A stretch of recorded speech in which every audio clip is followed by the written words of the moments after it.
15 secondes, c'est difficile, c'est depuis 2019. Ça prouve notre volonté et notre capacité d'innover, en nouant des partenariats externes et surtout avec le monde académique. L'idée de ce partenariat, c'est de tirer le meilleur de la richesse du travail tripartite entre les équipes de BNP Paribas Personal Finance, nos équipes dans les labs et le réseau d'experts de l'Institut Louis Bachelier pour fournir des livrables concrets et opérationnels, innovants, voire à l'état de l'art.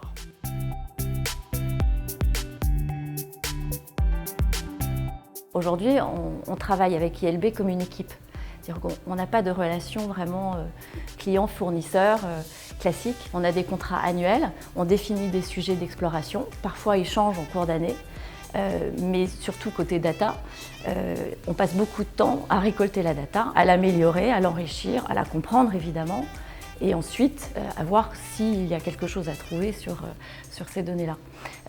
La méthodologie, c'est très clair, c'est que si on trouve quelque chose, on teste, on apprend et on valide des hypothèses, on essaye de voir si on peut les répliquer ailleurs. Et l'idée est évidemment que derrière on internalise aussi. On ne va pas faire travailler ILB sur des sujets qu'on peut internaliser et on va explorer d'autres sujets nouveaux au fur et à mesure.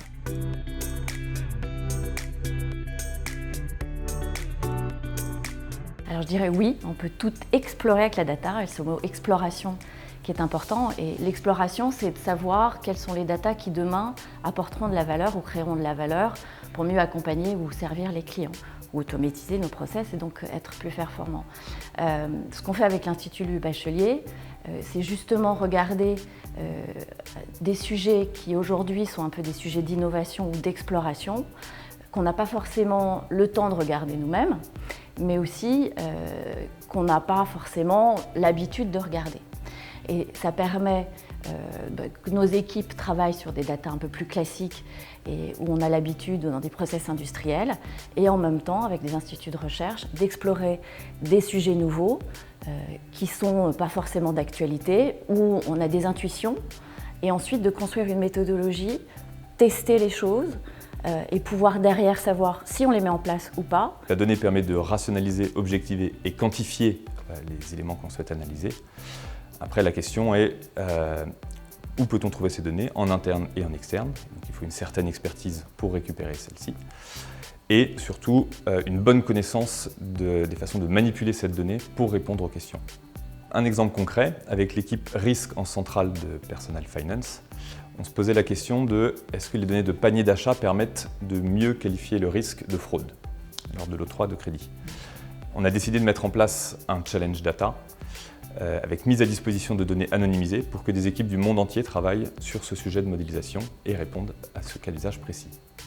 Le Challenge Data, c'est une initiative portée par l'ENS et l'Institut Louis Bachelier qui vise à permettre aux entreprises de mettre à disposition des données pour des cas d'usage de modélisation. Et ensuite, les data scientists du monde entier vont travailler sur ces cas d'usage et la meilleure équipe aura un prix.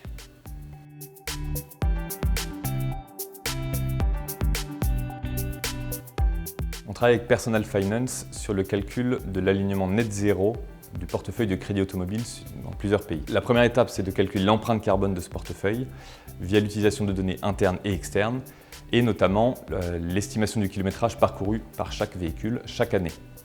Ensuite, on va devoir utiliser d'autres données externes, à savoir des données de scénario, pour définir deux trajectoires. La première, la trajectoire actuelle du portefeuille, et la deuxième, la trajectoire cible que devrait suivre ce portefeuille.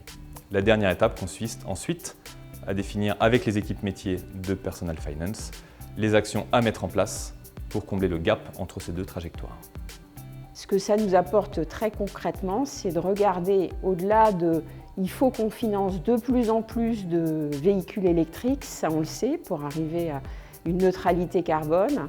Ça nous permet de définir notre stratégie de transition, où on va continuer à financer des véhicules thermiques, mais des véhicules thermiques qui polluent beaucoup moins, à côté des véhicules électriques qu'on va financer de plus en plus. Et ce que ça nous apporte aussi, c'est une meilleure compréhension de ce que c'est que l'émission carbone d'une voiture. Et ça, c'est quelque chose qu'on a appris grâce à l'Institut Louis Bachelier en travaillant avec eux sur ce sujet.